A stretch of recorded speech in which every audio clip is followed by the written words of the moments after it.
Jalen Rose stroking another jumper. Rose feeling it. The feel and the flow, Jalen Rose. Jalen Rose, the triple. And fill it up. Jalen Rose has really taken over. His second 30-point effort of the season on Sunday, but he's always given us his extra effort. We're going jamming with Jalen for the final time this season. Please welcome Raptor point guard, Jalen Rose. Jalen, this is Cheryl Miller. What's up, boy? Hi, Cheryl. How you doing? Boy? First of all, gone fishing? Kenny Smith at TNT always uses that phrase for teams that have the early bounce. So, in essence, Raptors bounce? Yeah, we bounced. And sometimes you got to make a positive out of negative. And obviously, we would love to be going to the playoffs. But since it's not and we're on the Best Damn Sports Show, it's only right that I represent my guys. And I'm gone fishing. By the way, you know what? You did play the role of spoiler last week. I'm at home. I'm watching the game between the Cavs, my Cleveland Cavaliers, and the Toronto Raptors. The Cavs are still in playoff contention at the time. Waning seconds, and who kills me? Jalen Rose, my own namesake. Now, when you're taking that shot, did you think of me at all? Well, just a little bit. I know you from Cleveland. But it was a good game. Fortunately for me that they left me wide open. Teammates swung me the ball, and I was able to knock down the shot. I'll take the apology.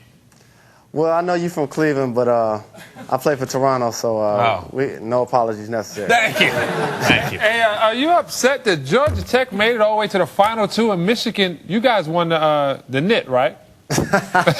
Not in the tournament. Yeah. But that's good for a young team. Tommy Amaker doing a good job with that program. But Georgia Tech did represent, but y'all lost by 20 in the lowest rated NCAA game ever. So let's talk about that, too. Wait, so did you? Hey, check this out. I just want to go over this. I mean, you had a great game the other night. I mean, you putting in numbers. You giving the old grump face and everything. He had 32, Sal. 32? Yeah. 32 showing you still had it, but then some young cat roasted you for 50. Wow. That's big work. Fortunately for me, the scoreboard says Raptors, not Jalen. Technically, that wasn't my matchup, but he did score 50 on our team.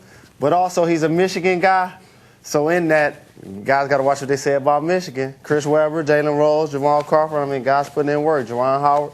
Oh. Were you talking? Were you guys talking back and forth? Yeah, we were talking a little bit. Jamal's like my protege, to be honest, like a little brother to me. He had my locker when he went to Michigan. I met him a long time ago when he grew up in Seattle. And you never like to see nobody put it on you like Jamal put it on us yesterday. But if it could be somebody, you know, I'm happy for Jamal. Hopefully he'll get a big look in free agency this summer. Hey, is that how they do it at USC? When you want to give a kid money, you give him your locker and your money is stuck underneath? Wow. I just wonder, is the money stuck underneath? Look, just leave him alone. Money and Michigan don't mix, all right? Okay, they've already gone through that. But, Jalen, let me pick your brain real quick about this whole situation with Kobe Bryant. He only takes one shot in the first half. What's your take? I think he was being a little spiteful. Kobe's tired of guys talking about what he's not. He understands that he's a multiple champion in this league, possible MVP candidate if he's on another team, and he wanted to show guys they need him to score because Kobe Bryant can get a shot against anybody. So for him to take one shot against a team like Sacramento, is not known for their defense, that definitely was him trying to send a message to his teammates. So obviously he's trying to make a point, but was it the right time for him to make a statement like this? Well, you know, he's a champion, so I'd rather him make that point in that statement right now than in the playoffs, but no time is ever good, especially if you're a Laker fan. But I think he won't take one shot again the rest of his life. I think it's weak. I think it's ridiculous. All right, this is your final regular season episode of Jamming with Jalen, so we want to pick your brain a little bit. First of all, Rookie of the Year, and why? Rookie of the Year is just going to shake a lot of heads, but Carmelo Anthony. Ooh. And the reason why is I'm a big-time LeBron fan, and LeBron did exceed expectations, but so did Carmelo Anthony. This guy last year was playing in the NCAA championship. He's playing in the Western Conference, which is a tougher conference, and Denver sitting in that 8th spot, and that's a little bit tougher to do than in the Eastern Conference.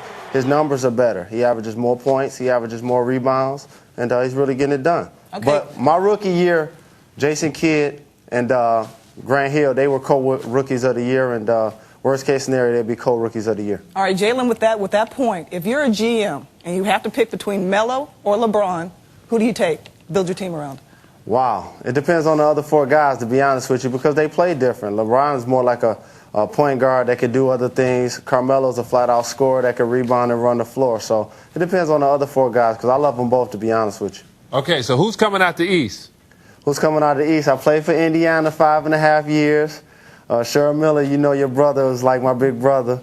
And I got a little feelings towards that team, and Rick Carlisle, Larry Bird. Detroit is my hometown team.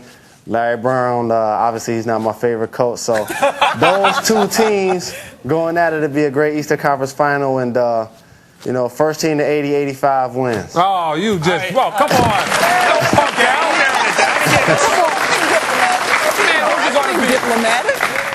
I mean, that's true, to be honest with you. I mean, it's going to be a great series because they both are defensive-oriented teams. It's going to be low Jalen, scoring. I didn't ask you that. Don't look for a 100-point game. I didn't ask you. I don't want a game. Say that. Who's coming out of the East?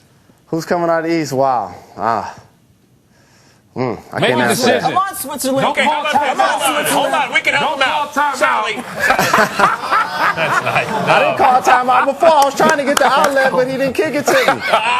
I was wondering why George Lynch was following him, because he left me wide open. People don't know this, but George Lynch thought we had a timeout too, because he ran to the bench following Chris. I would have loved for him to kick it back to me. Yeah. But that's hindsight. Good to see that you're past that whole thing that happened in 1993. You're really good at diverting the question. Who's coming out the East? No. Who's going to win it all? I'm not going to ask you who's going to win East. Who's going Who's to going to win it all? Possibly San Antonio or Sacramento. All right.